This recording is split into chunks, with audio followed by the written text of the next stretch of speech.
What's going on, world? It's your boy at Big Game James underscore 36 with my partner, my fullback, at Struggle Made 105, Freddie Stevenson, and this is Inside Drills.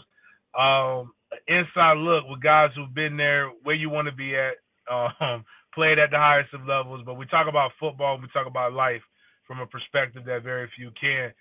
Today we're gonna have a special guest, a guy who's lived it, played at a high level, coached at a high level, back at it again. Influencer of men, a former FSU great, and Corey Fuller. We're gonna have him on board. We're gonna just talk about his career, where he came from, and and what he's got going on now. Really, just chopping it up. Can you hear us, Corey? Yeah, I can hear y'all now. Oh, Okay. perfect, Good, perfect. We got good. you on good, man. Man, Again, we my were just mom, so unexpectedly, man, my mom, she had called me and she's at the hospital. I just had to pick her up. She's got a little sickness, so that's why I'm even in my truck right now. But I'll make it work for the Nose oh Nation. no, Let's go, baby. nah, man, we appreciate you taking some time to come with us, man. Hope Mama feel good. Hope she get better, man. I definitely understand that.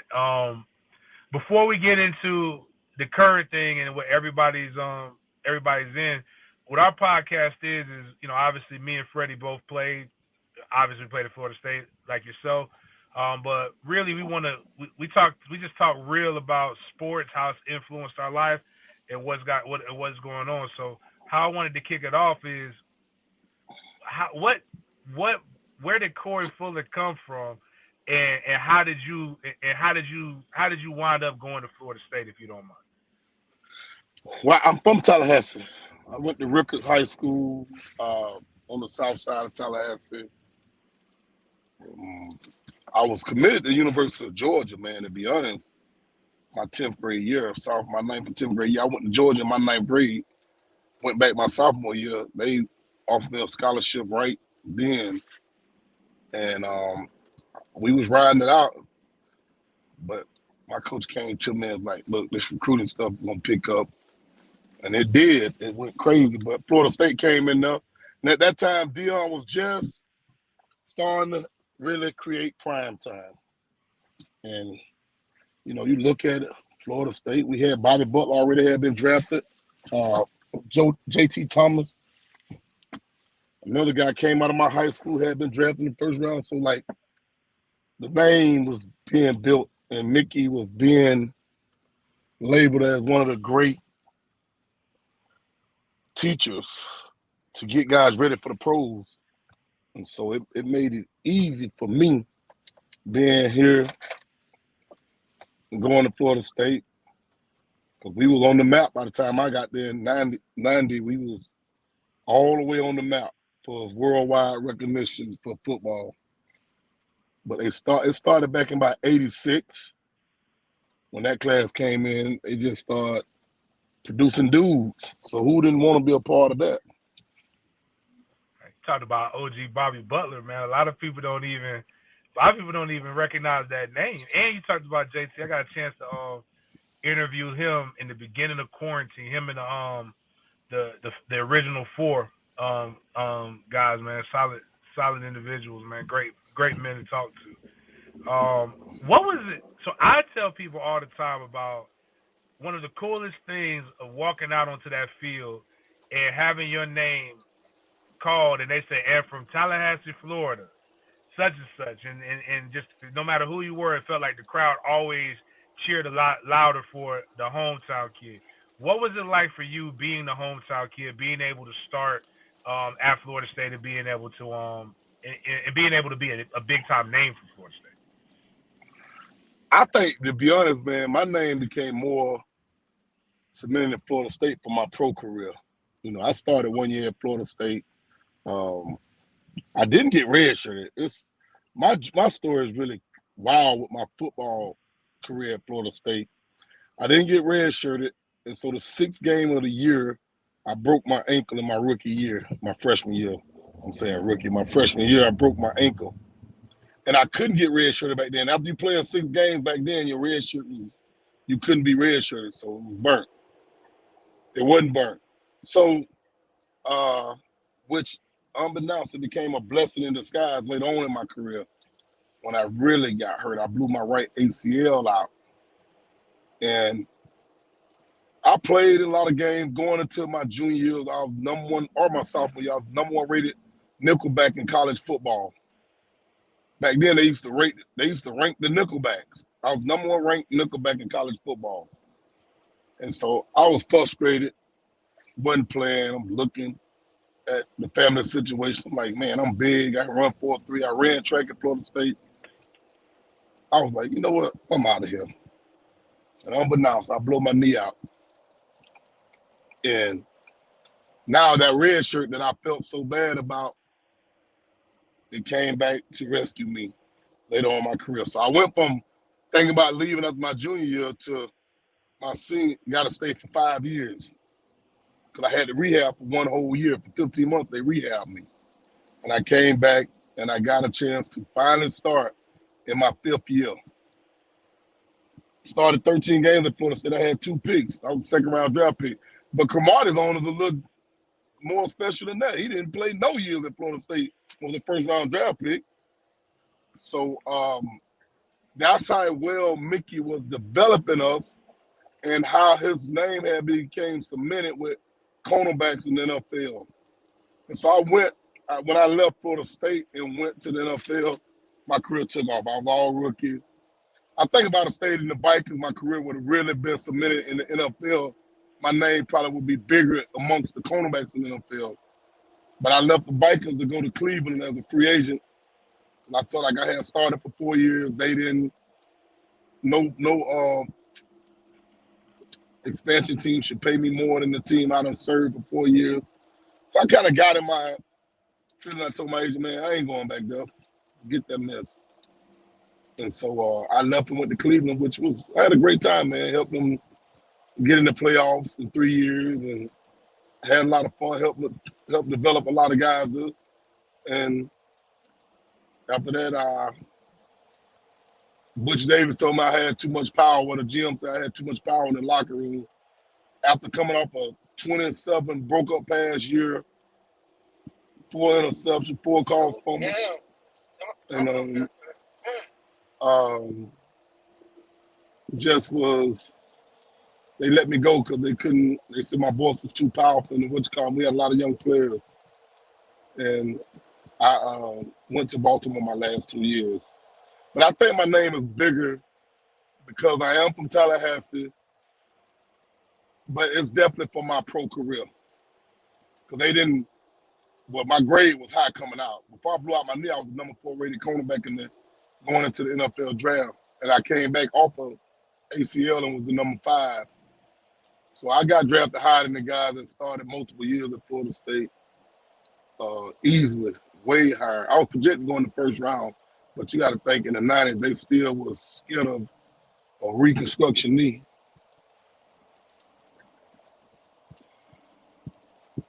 Just to touch on that, man.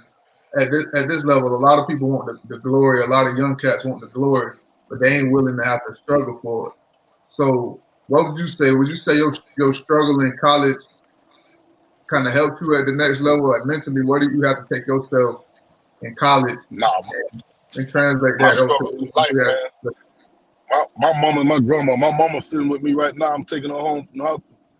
My mama and grandma was enough struggle for me to work like I did. The biggest problem with young people today and young cats don't realize that if your dream is only about you, you're going to quit on you.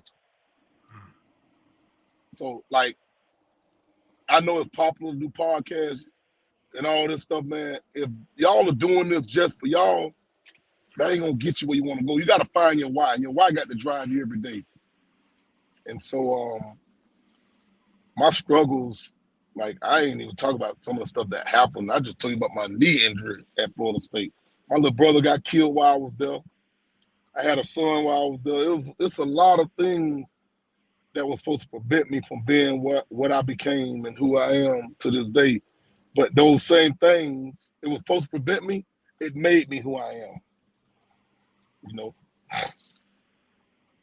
Nah, definitely. Wow, that was That was a bar that you just dropped right there. The whole purpose of me and Freddie even getting into the podcast is to educate people about, like, take their mindset of what they think the locker room is, and show people, and also show young guys that, it's more to life. It's a career after it, which I think is one of the more inspirational things about watching you from afar, being from the south side of Tallahassee. But really, one of the things that I think I heard you talk about it in the spaces with Sam, where you're probably more famous for a clip in the pouring down rain in South City, where you were talking to, I think, did you bust your team out there? Or either way, it Yeah, doesn't matter. Bottom line is just, I think that's inspirational. How you talk about your path and how you talk about coming out for young men. And I guess that can kind of, we could bounce around, but that kind of moves us into what your role is at Florida State. Like, how can are you? Is it kind of, is that one of the motivations, was getting an opportunity to talk to these young men and show them, like, hey, it's I more think to it than this. I think in life God moves you when you need to be moved and when you're ready to be moved. I don't think I know it for a fact. I've had opportunity to leave the high school I've been at a couple of times, and I had no desire coaching in college again after I coached at FAM. I didn't have kids when I was playing in the NFL. I had my kids after I retired. So my son is only 13, my daughter is 11. I have an older son, and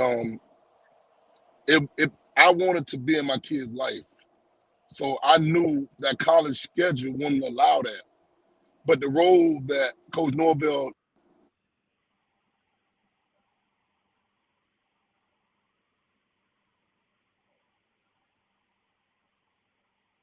Okay, I think we lost him for a little bit.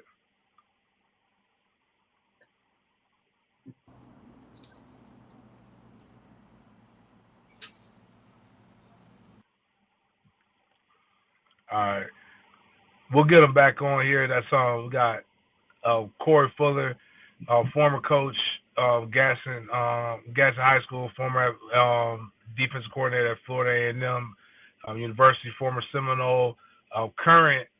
What was was it director of player personnel, player relations, Freddie? Player relations, I believe, football relations, something like that. Okay. All out, just really, when you listen to him talk, very, very engaged. I can already see how they said the power in the locker room. When he talks, you listen. Oh yeah, And man. I'm over here like, all right, they gonna get right when he come into that room and he's speaking. You can feel it when he talks. You hear the passion in his voice, and not only can you hear the passion, you can hear that struggle, that pain. So they listen to somebody that has been through what they've been through. But when we talk about the struggle of the game and the adversity that you got to overcome to get to the top, you hear it when he's speaking. right, and I think that's one of the just to recap for people who maybe just coming in on the live, you'll definitely be able to you listen to it on the SoundCloud, the YouTube, or the rebroads. But he talked about his story in all 5 of the years, and again, as he brought up, it's a good point.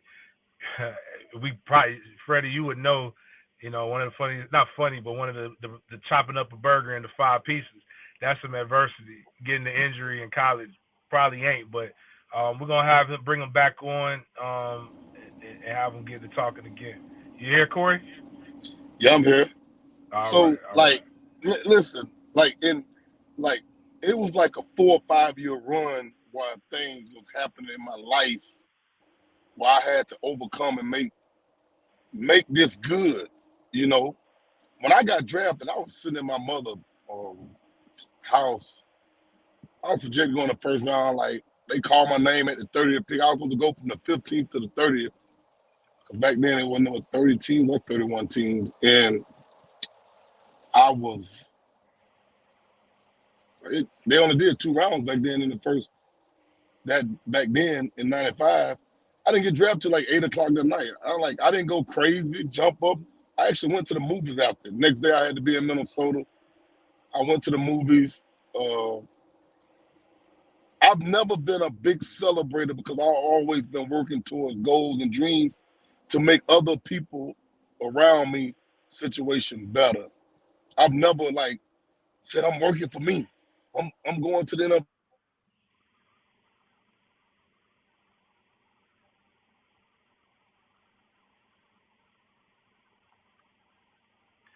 I think I think what's happening at Coach Fuller is what happens to me when I do other people's pods.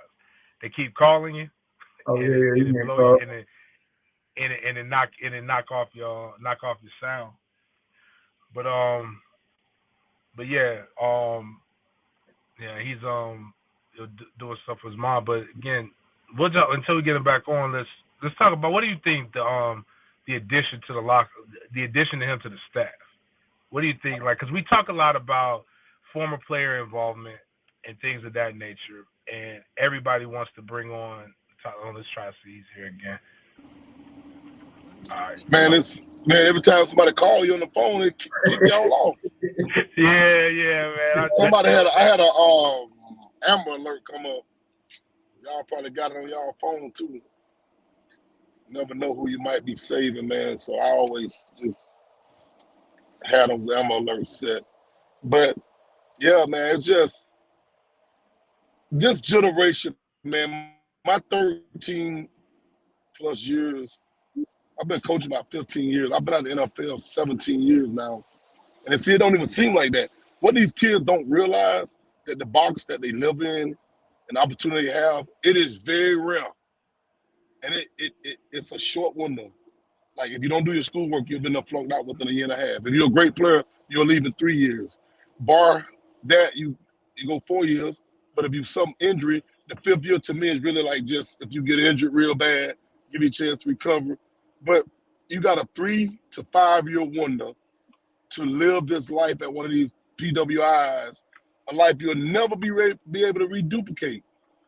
No matter how good or how bad you think you got it, you're never gonna be able to reduplicate. Even when you make it to the league, there's nothing else free. Nobody wakes you up.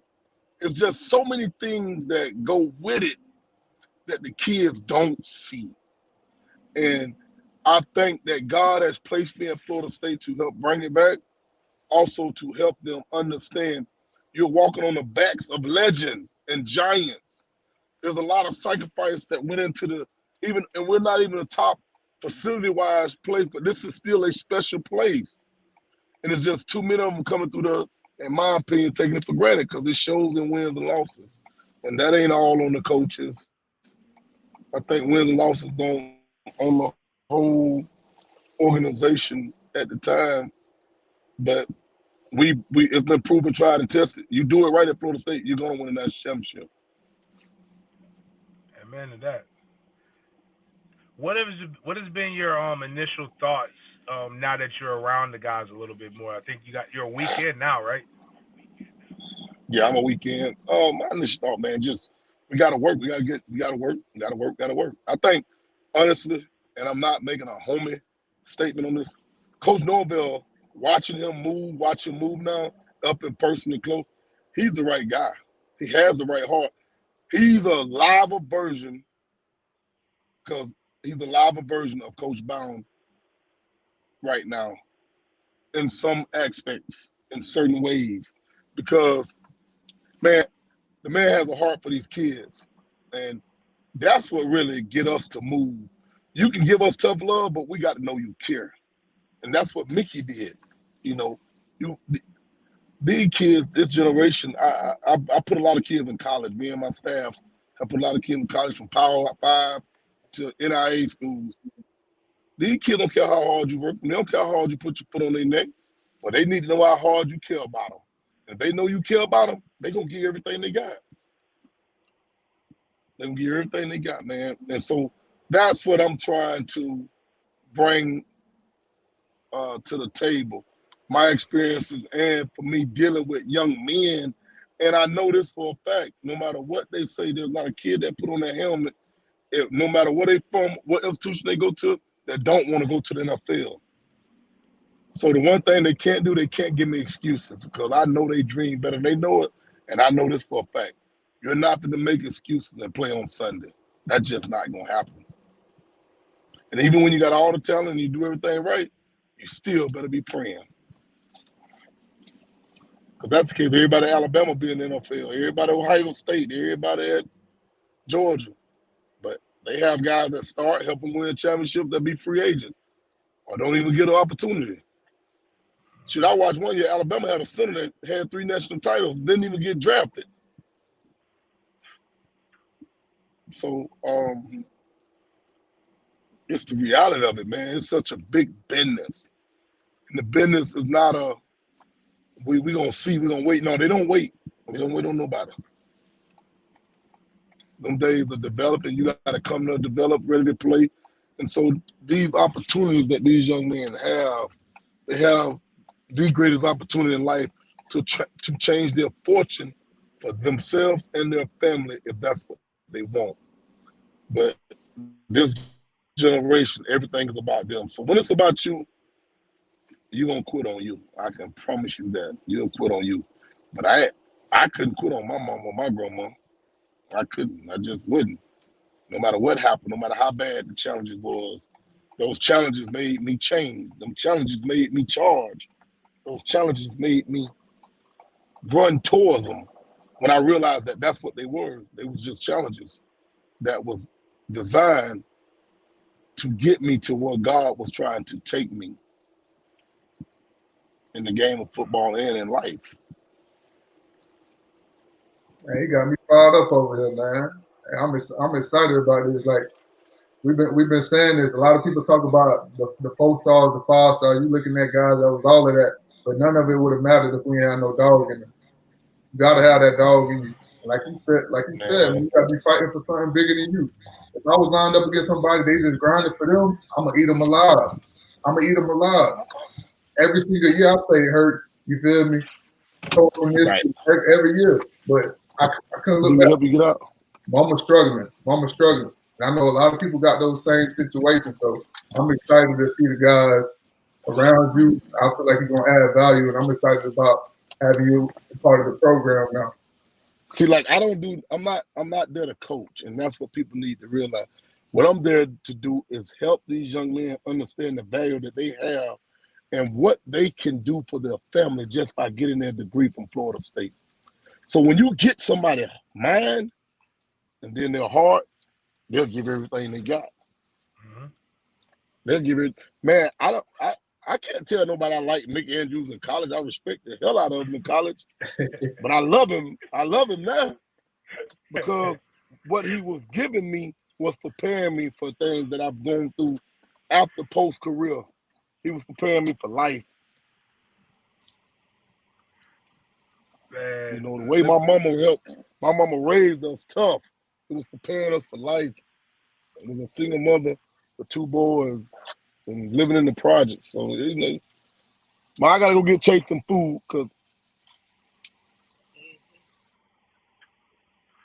yeah, man, and where Coach Full is talking about, he's talking about South. It ain't it ain't the night. It was hot back then too, so it's still hot now, I think. But it was Yeah, it's still, definitely but they hot back actually about to then. close it down, man. They're tearing They it are. down. Yeah, they Oh tearing it man, down. You know, they but the closing problem Appalachian is Ridge that down too. see that's the thing. The people from the projects moved up, so they just displace them into houses. They get them out the project. But the thing about it is, until you do,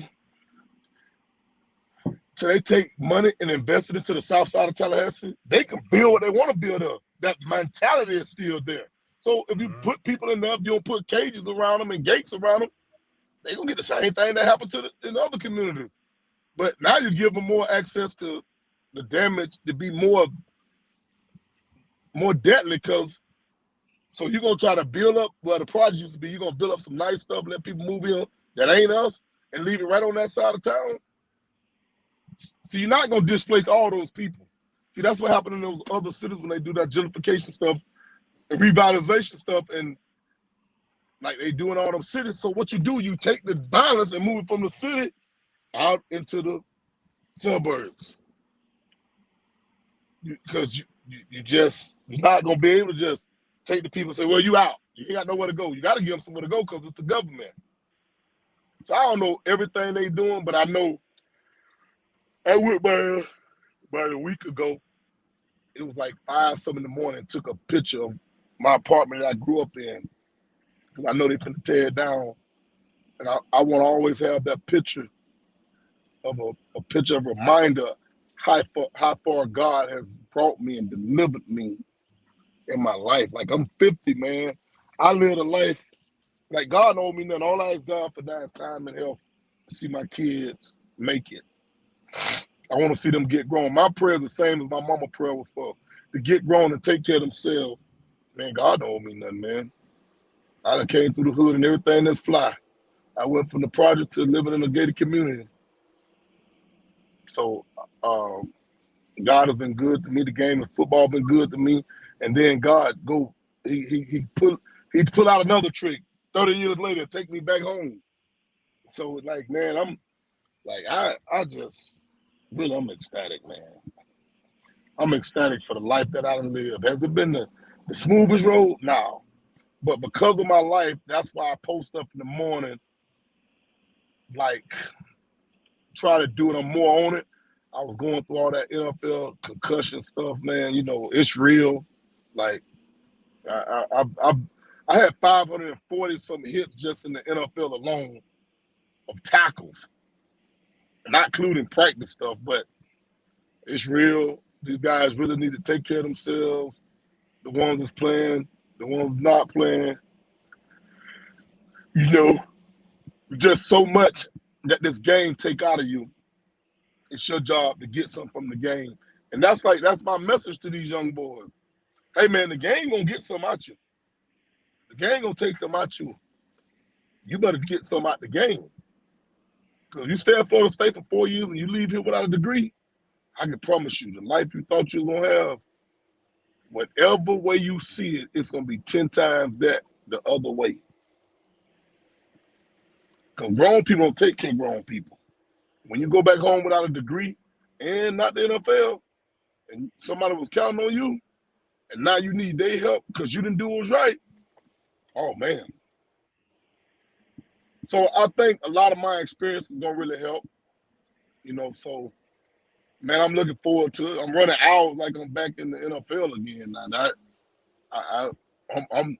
I've been got off the clock for getting them buildings all day, but so Norvell, man, he's doing the right thing.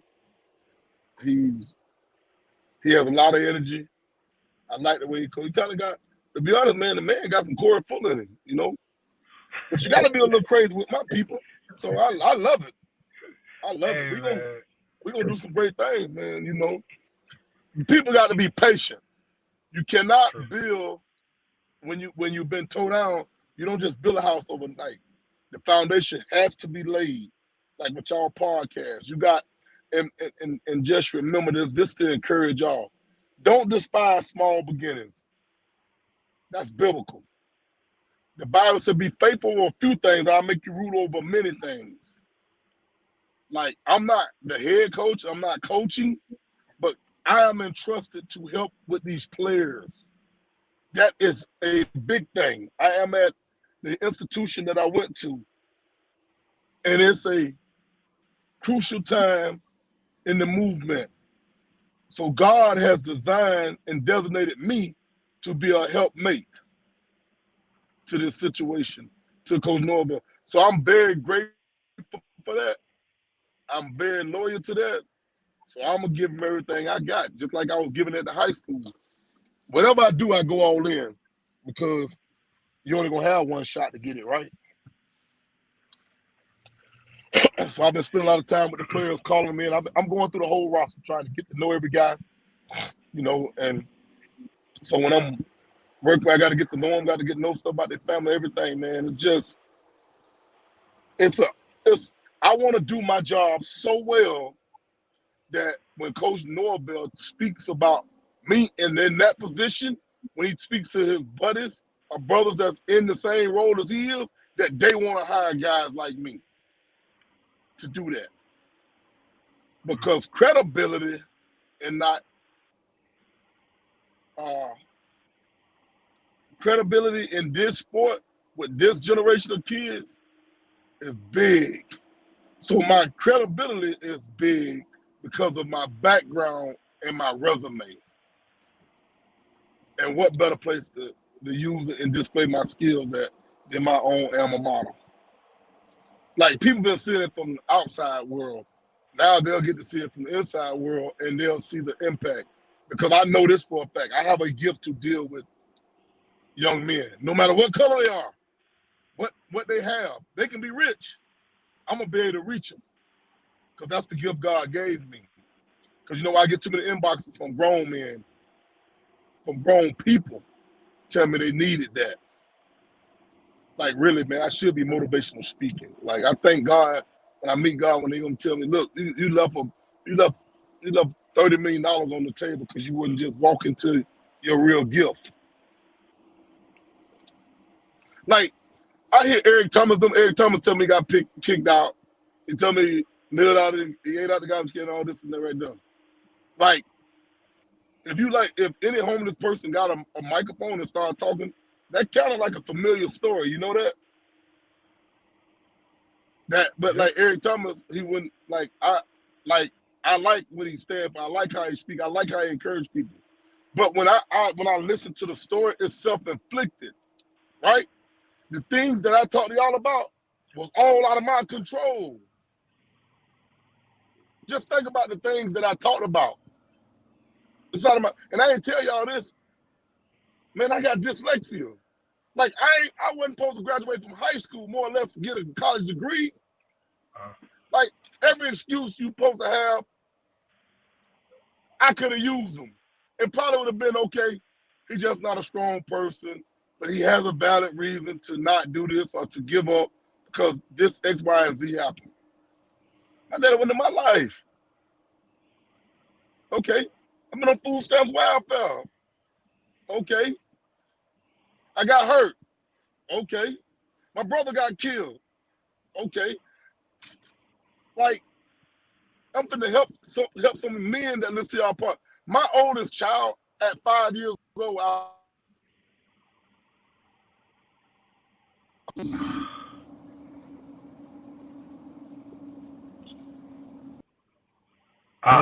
They called him during the real part. I gotta come on now. Yeah.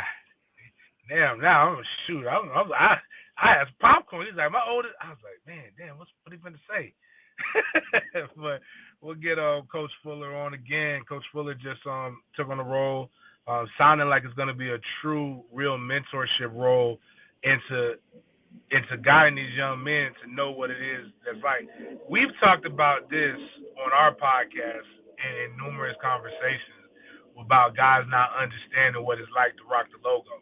And what it's sounding like is, with all due respect to Coach Dugans and Coach Odell, their job is to coach. So it's a lot that goes into it. Like they got to make sure these guys are prepared. So it's difficult for them to talk about the standard as which we talked about. But it sounds like Coach Fuller is going to be there to make sure they understand the legends that came before them and the standard. And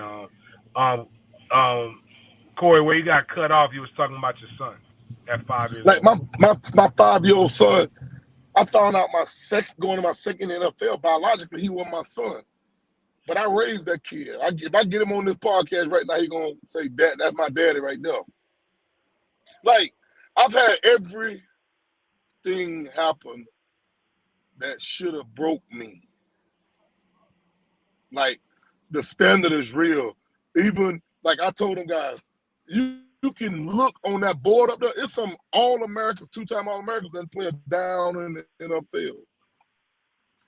Like they don't have Leroy Butler up there. He was All-American. This man about to be a Hall of Famer in the NFL. They don't have nowhere around the building. Like Chris Holt was a good pro. It's so many DBs that came out of Florida State. People don't know it's like crazy. Like you don't see Devin Bush around there. He was the first round draft pick, safety. Like these guys don't realize like the school was on a 20-year plus type run, like of greatness. We lost 2 national championships while I was in college to Miami on wide right, wide left. They didn't beat us. We missed the kick. Like they won the game, and that's why our programs respect each other so much because of the battles in the. I don't never like to talk about war because we ain't going to war. War people die. But the battles we had was You couldn't have Hollywood script couldn't have wrote it back then. You know, so that's what made guys like y'all want to come to Florida State, is what y'all seen, the history. Today, the kids don't really identify with the history. You know, so it's my job to try to bridge the past to the future with ex-players. So I'm gonna have y'all come back. You know, it's just so much work to be done to get these kids to understand that you are walking on hollow ground every day. And there's people watching you that has an affinity for this place like no other. And when you don't uphold what was built, it is a tough pill to swallow. So I'm gonna take my role very serious, the director of player relations, and I'm gonna have relationships with them because I'm gonna be there to help them get off the ground. I'm gonna be there when they walk across the stage. I'll hug them if they need to cry, but I'm gonna get on them when they won't go to class. So that's me, and that's the role I've been in, trying to change kids' trajectory.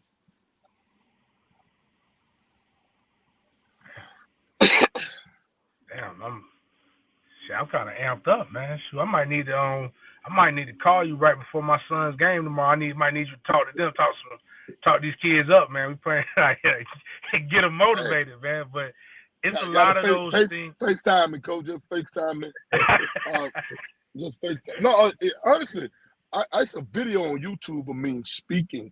These brothers out of across the pond, they took a lot of clips of mine and put them into a real nice video. And Freddie, you got my number? Yeah, I got your number. I'll send me a text and I'll send it to y'all as soon as we get off. It's two of them. You can just play that right there to them kids. You like literally, you can just play that.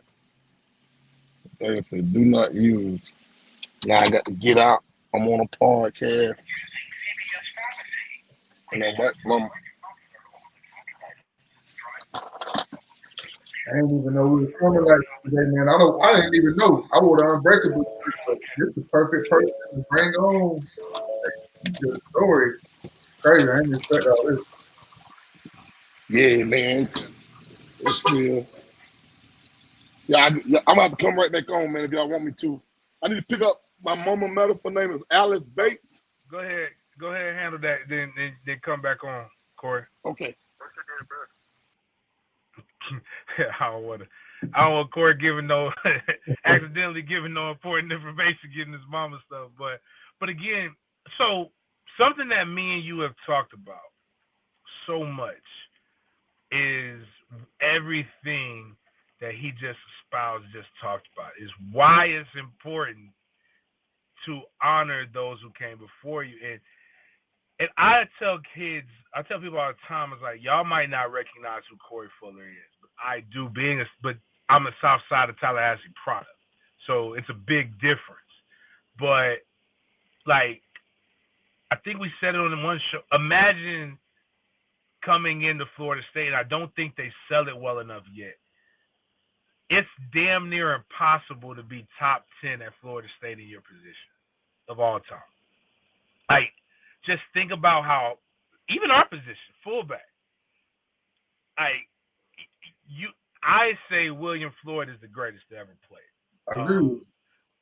And then a guy named Dane Williams after that. He was like, at one point, Dane was the all-time touchdown leader at Florida State. But, you could go with a couple, but then after that, man, just, you got Edgar, you got Lonnie Pryor, you got all these guys that did it and did it for multiple years. And it's like, it could be an argument. We could have a 2-hour pod on every position at Florida State. It maybe not the tight end, but you'd have to educate people on tight ends at Florida State and why that some of them were good.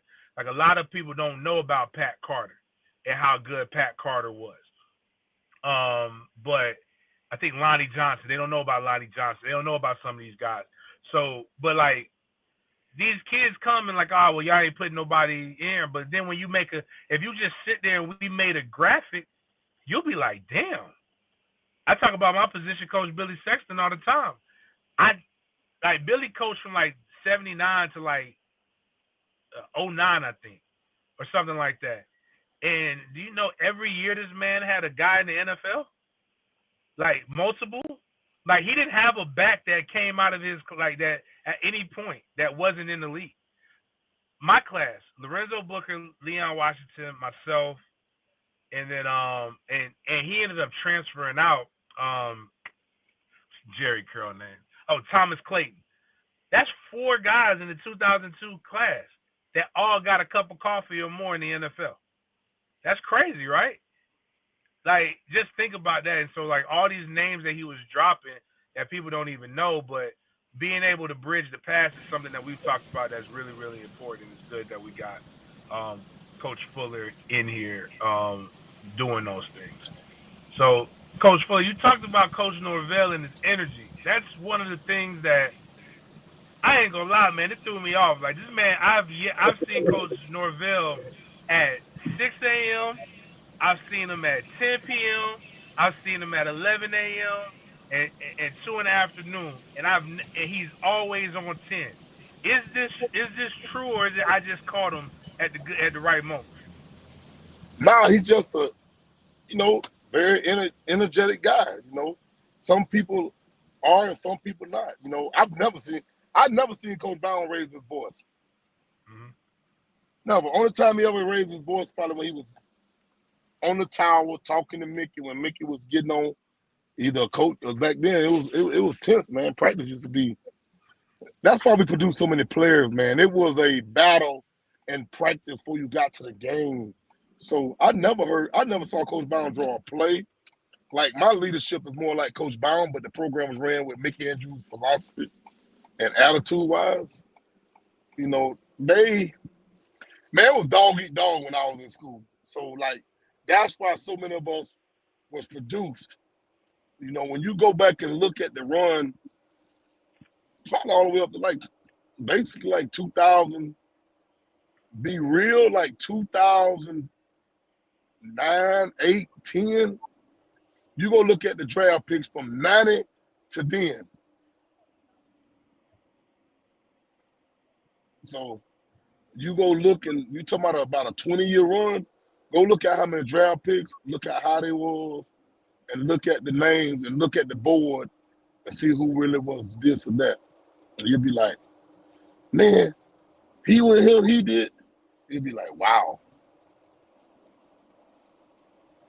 Like my roommate was a 2-time All-American.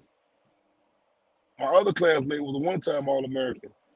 Cause I ain't just get drafted higher than them. I got drafted rounds on top of rounds before them.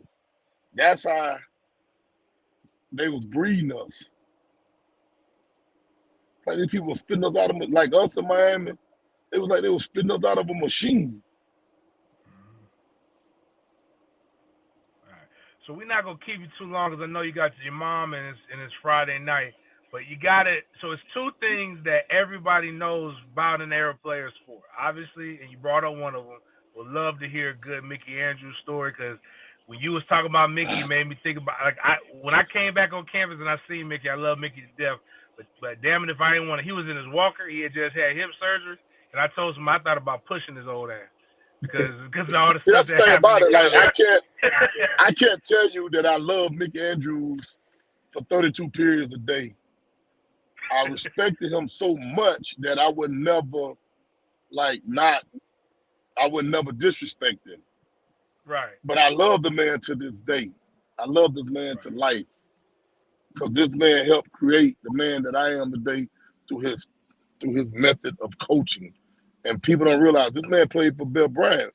And Mickey Andrews was a 2-time All-American in college. Now, I was way before we joined. I didn't know that.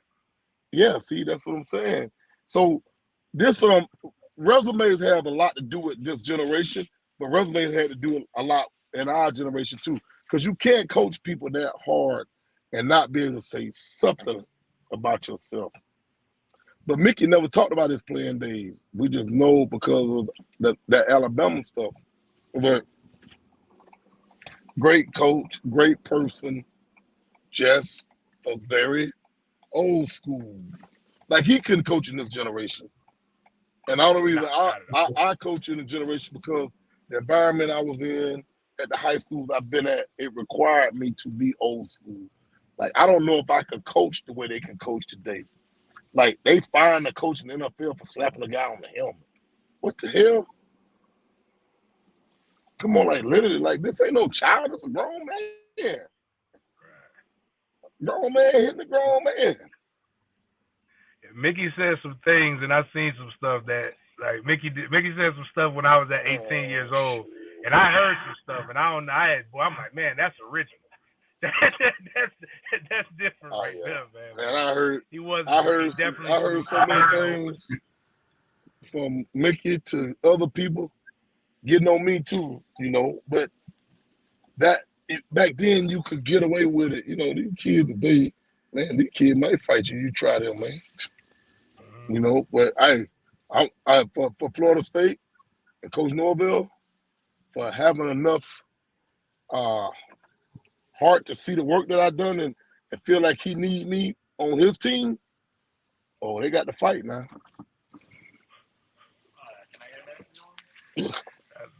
Mute right quick, y'all. All right. But yeah, that's 100% true. Like, and then even what he said about Coach Bowden, like Coach Bowden, I think I've heard Coach Bowden cuss twice, and it wasn't no good ones. It was just like damn or something like that. And but you know, just again, one of the things that is impressive about Coach Norvell is his ability to self-evaluate. So and eventually you hope it does come to fruition. This is big boy ball, so it's wins or losses. But you know, if he gets the time, we'll see. But obviously, if a guy like Coach Fuller can kind of come in and buy into and see what he's doing and want to be a part of it, and he can reach out to someone like that, I think that's good. But when I look at his first year coming in, a lot of people criticize him about not having enough Florida guys to be able to connect. Year two, he went and got K-Watt, who had the Florida and Georgia relationships. Then he also went and got I can't even think of my man's name, who was with Rivals. But bottom line is he went and got a lot of other guys. And then he took it up another level, trying to connect the pass and trying to give guys somebody that they can relate to. And he got Coach Fuller, and then he got Coach Ratliff, who we're gonna stall out a little bit. We're gonna give him an honorary. You know, he wasn't living his Christian he's a gator, life. Baby. Yeah, he wasn't living his best Christian life, but he's been saved. He's coming around. He's over at FSU, so we're gonna stall him out a little bit. And last thing I want to ask, because I just tell people that I live my life on problems from zero to mat drills. If it's tougher than mat drills, then I don't have no business doing it. But you actually had what people would consider the real mat drills. Do you have any kind of explanation or any stories from your time doing real drills? I've seen guys run through walls trying to get out of them. I've seen guys crawl, boo-boo. They don't matter. You ain't getting out of them, baby. And they was the real deal. And the thing about it is, man, I think that the only thing that's harder than mat drills to me was COVID. I had COVID real bad. I agree. COVID almost killed me. That's what I was telling people. They was like, was it tougher than mat drill? I said, COVID whooped my ass, man. Man, COVID ain't got, man, football ain't got nothing on COVID, man. My worst day on the football field was a weekday to COVID. So, man, I'm very grateful for my opportunity to be a Seminole as an ex-player, to be a part of the first national championship team, to do what I've done 30 years ago and come back and be able to try to help build the brand again. Because before my class got there, we had not won a state title, a national title. So I'll say this to you right here in closing, because I don't know how many young fellas listen to this. A good name is worth more than silver and gold. That's biblical. What does it for a man to profit the whole world but lose his soul? So in your journey of life, we want to profit good things that help our family. But I don't want to lose my soul, and I don't never want my name tarnished because of bull mess. That's why I'm back at Florida State 30 years later. Appreciate you, brothers, man. Love y'all, know brothers. Man, keep trying to do great things. Keep inspiring the people, man. All right, And just thank you, remember, brother. if you work it, it works, man. Hashtag just work, baby.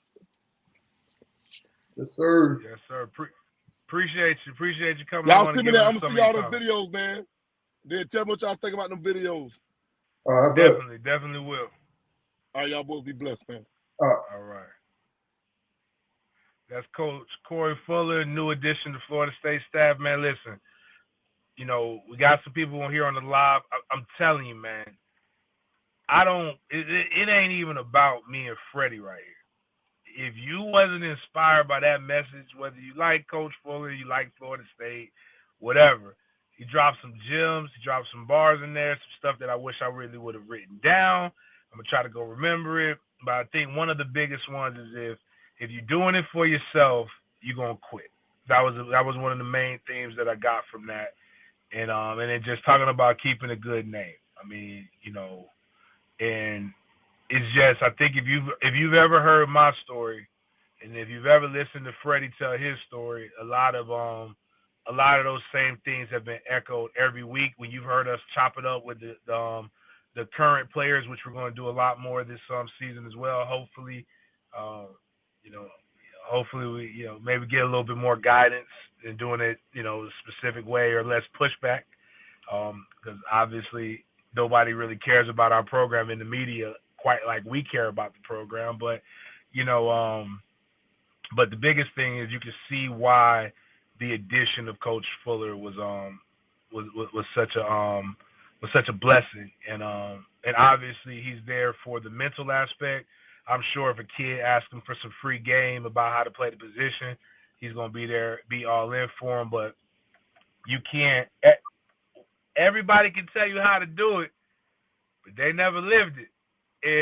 And I think a lot of fans hear us say this, or they hear us use that as a critique of other journalists, and they think it's disrespect. It is not. It's not meant as disrespect. It's just meant as we just see the game from a completely different perspective. This game has. I mean, I'm not gonna speak for you. You tell me if I'm wrong, but apparently the game changed Coach Fuller's life. The game completely changed the trajectory of my life from when I was known in Tallahassee for just fighting people and knocking people out, to where my high school coach challenged me to say, "You think you a bully, but can you bully people on the football field?" And I remember, and when I did that day, and I loved it, and it kind of completely, I could have been a completely different person. But this game and obviously being able to be inspired by Coach Bowden and myself, you with Coach Fisher, some great coaches, and all we could do is hope that Coach Norvell becomes that. But I'll say this, right, wrong, and different, no matter feelings, because I'm a black and white guy. I'm about statistics, and I'm about giving time, but I'm going to critique how things are now. And but if he's making hires like that, and he can keep making hires like that, you can't hope but to see guys get inspired. So that's my takeaway from what we got from Coach Fuller. I mean, I'm right there with you. I think, like I said, I didn't expect this when it came on. I thought it was just gonna be something quick. Talk a little bit about his career and then everything that he's doing now. But when you talk about the messages, the gems that he dropped in this shirt, man, I didn't plan this. So we went to go get some cookies early from Crumble Cookies, and I couldn't find the shirt, so I put this on. And then we come in and we get hit with that today. So I definitely feel like he's gonna add value to everything over there, and I'm excited to have him on board. Exactly. So in all of that, regardless of what you feel, guys, 2022 season's around us. We just had the schedule reveal. We'll probably give some predictions a little bit later on. I ain't really into all that. I want to see these boys move a little bit. I want to set eyes on them. But Go ahead, mark your calendars. I think it's April 9th is the spring game. We definitely throwing another family reunion style tailgate. So it's a lot of talk, right, of a lot of people saying, going back and forth. You don't like 8 wins in 2 years, or you hate the guys. You don't like this. You don't like that. All that sound good, but if you ain't showing your ass up to Doak Campbell Stadium to supporting these guys, then it don't really matter. So we had a lot. That's 2 back-to-back good ones. If you ain't listened to the last one about NFTs, you drunk. You need to go listen to the last podcast about NFTs and how to get into this NFT game. You need to come and make sure people listen to this podcast today about with Coach Fuller and his inspirational things. And what I want us as a nation, to stop doing. Actually, college football nation. Stop complaining about these young men. Drop a bag and shut the fuck up. That's all. That's my new motto right now. Get it if you get help. You want to show these young men how the NIL works. Is it JordanTrav13.com? Go buy up. Go that man. Let that man do 10 grand this month right now. And you know what? He gonna be able to show recruits. Look how much the FSU Nation backs me. Freddie can go to get Freddie's book back on the New York Times bestsellers. Amazon bestsellers. But hell, bump that. Get my man on the New York Times bestsellers list. Support it. Best way to show people, to show the future what you're gonna do for them is by showing what you do for the present and the past. That's gonna always be my mic drop. Support your nose, and a lot of the support is a like, click, or a share. That's all it takes, man. If you can't do that, we dropping late March, so add a stream in there too. So we need all of that. That's what I'm saying. Like, so if you can't do those simple things, then you don't need to complain about if Jimbo's spending $30 million at Texas A&M, or what Georgia's doing, or what you think Deion Sanders is doing at JSU, because you're not doing the minimum. So we expect these players to do their part, and as fans and alumni, we expect you guys to all do your part. So with that, I got nothing else. What about you, bro? I'm all good, man. Gonna see what we can dig up for Super Bowl week. Hopefully we put something good together. I'm excited about the game. We'll talk about that a little bit since we got some Noles playing on Sunday. Got my boy Jalen and Cam versus it's not Tate on the other team. Yeah, Arden Tate, yeah. Tate coming off an injury. I think he just got cleared like two weeks ago. I'm not sure if he'll be available for the game, but hopefully we get to see him out there. All right, well, cool. Well, all right, brother. All right, everybody. We'll see you guys sometime next week. Have a good weekend. Enjoy your family. And again, please like, share, tag, and comment about the podcast below.